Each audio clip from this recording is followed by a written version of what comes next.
Alors maintenant, on va aller à l'étape d'enregistrer un dossier, un fichier audio, hein, un balado, sur l'iPad. Alors, sur l'iPad, on va choisir l'application Enregistrement Pro qui ressemble comme ça dans un cercle rouge.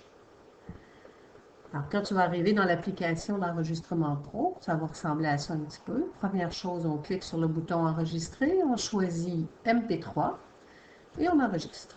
Une fois qu'on a mis fin à l'enregistrement, le fichier audio vient s'installer ici. Donc, tu vas le voir à quelque part ici.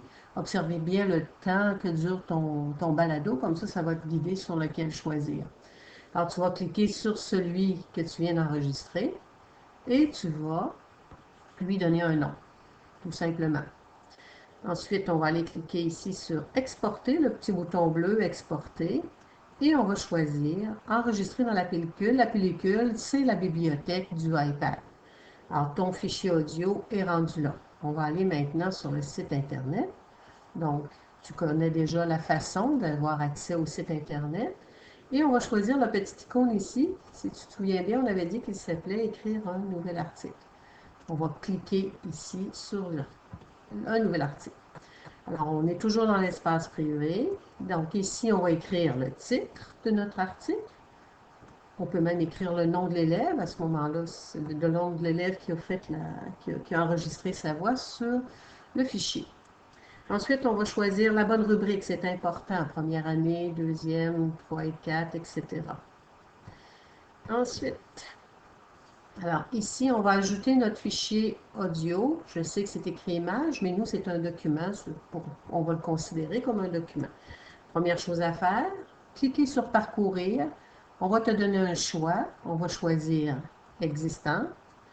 Et ensuite, tu vas choisir le bon fichier audio qu'on veut placer sur l'article. Ne jamais, jamais oublier de cliquer sur Téléverser une fois que tu as terminé cette étape-là. Ensuite, avant d'enregistrer, on pourrait écrire une petite phrase de présentation. Hein, on n'oublie pas de vérifier l'orthographe des mots. Ensuite, on pourra ajouter le nom de l'élève qu'on entend sur le fichier audio. C'est bien important. Après tout, c'est lui l'auteur. Et jamais, jamais oublier de cliquer sur Enregistrer. Par la suite, donc ici, tu pourras agrémenter ton article avec une photo prise à partir du iPad. Donc, toujours la même chose. Donc, dans ce cas-ci, on va appeler ça un logo, le logo qui va accompagner ton article. On va cliquer sur Parcourir. On va choisir Existante, ou dans ce cas-ci, ça peut être une photo qu'on va prendre là, avec le iPad. Il donne la possibilité de prendre une photo tout de suite. Et on n'oublie pas, comme d'habitude, téléverser. Toujours téléverser. Ensuite, puisque là, tout est prêt, donc ton article est écrit, ton fichier audio est rendu, tu as mis une photo pour ton logo. On est prêt maintenant à l'afficher sur le site. Donc ici, on va peser sur la section ici en cours de rédaction. On va choisir Publier en ligne et jamais oublier de choisir aussi Changer.